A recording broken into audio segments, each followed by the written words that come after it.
Side Mo begins with Lucky, third single of the album and partially inspired by the then recent Bosnian War at the time. Much like with Let Down, this song tackles similar themes regarding fears of transportation. This soft, spacey song first appeared all the way back in September 1995, over a year and a half earlier, in the compilation charity album called, well, the Help album, made to raise funds for War Child International to provide aid to stricken areas in Bosnia and Herzegovina, or Herzegovina. Sorry for my butchering there.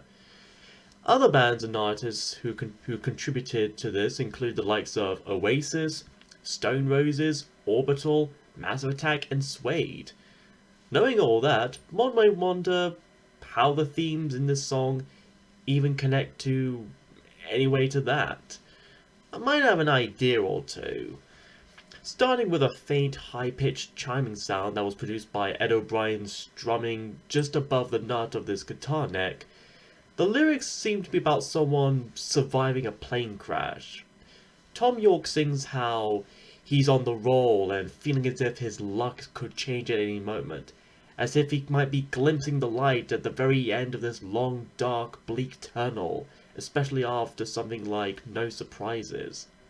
He then tells this Sarah person, possibly a love interest perhaps, or named after a natural person that one of the band members knew, to kill him again with love, similar to the Lori Lieberman song Killing Me Softly with his song, except she's killing him with her love softly.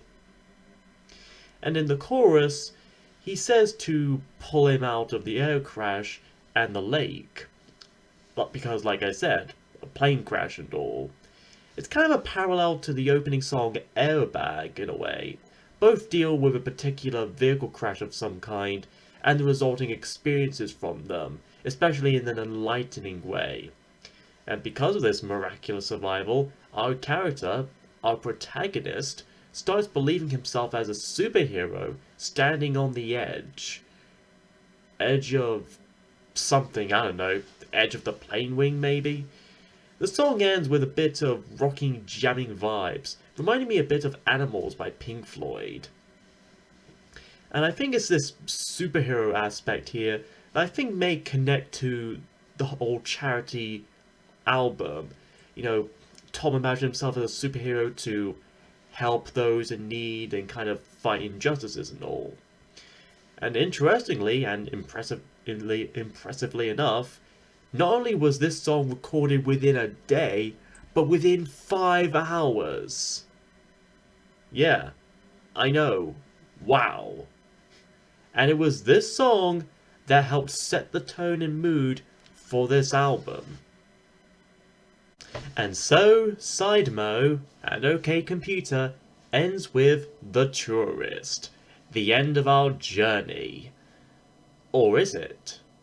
Featuring some slow, calm and soothing guitar by Jonny Greenwood, the music gives off the idea that our protagonist, our hero, has finally found true peace at last, his mind now at great ease, no longer trapped and restrained by the stress, paranoia, and depression of the modern world and modern life.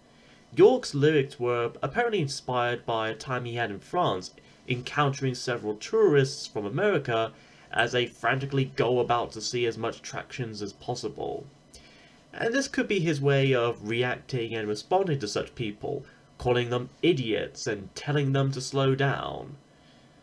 However, one could also interpret this as our character telling himself to slow down while driving a car before he ends up in a crash, likely leading into the first song, Airbag, not only bookending the album, but also looping in a vicious cycle that may never see an end.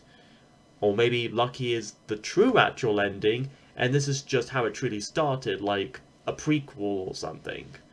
The song itself culminates in this bittersweet, harmonic moment of harmonic rock with the guitars of Ed O'Brien and Jonny Greenwood, until we're left with the bass guitars of Colin Greenwood and the drums of Philip Selway, and one small little bell or triangle sound to finish off everything here in its right place. And with all that said and done, this album is pure fantastic. Sure, many people have praised it before, even when it first came out, but there is good enough reason for it, and I might as well. The music is dark, moody, and atmospheric, while still offering some hint of hope and humanity by the end. The lyrics are also very emotional without being too sappy about it, as well as thought-provoking and subtle without being too preachy or in your face about it. It engages its listeners and it lets them think about what's being played and what's being sung for themselves. And that's what any good music should do. Engage the listeners. The album also marks a midpoint for Radiohead in a way, a point of transitioning from the simpler guitar heaviness of Pablo Honey and the Bends to the more electronic complexities of Kid A, Amnesiac, and so on. All in all, OK Computer is a great and influential album. It's both modern and timeless. I'd recommend it, but chances are good you probably already listened to it before or even own a copy. And if so, what do you folks think? Feel free to express your thoughts in the comments down below. Next time, we hopefully get back to doing some single LP albums again, as our space gets a little hot and under pressure, for we'll be digging into another Queen album.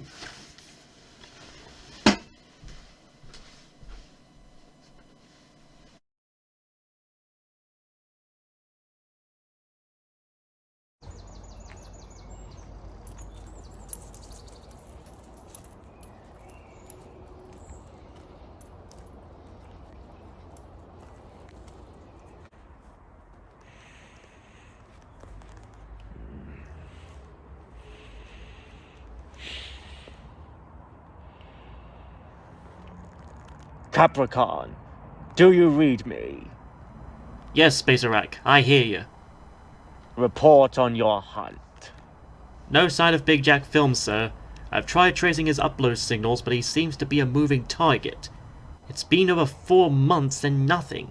And now reports are in that this indie fan guy is apparently on the run too.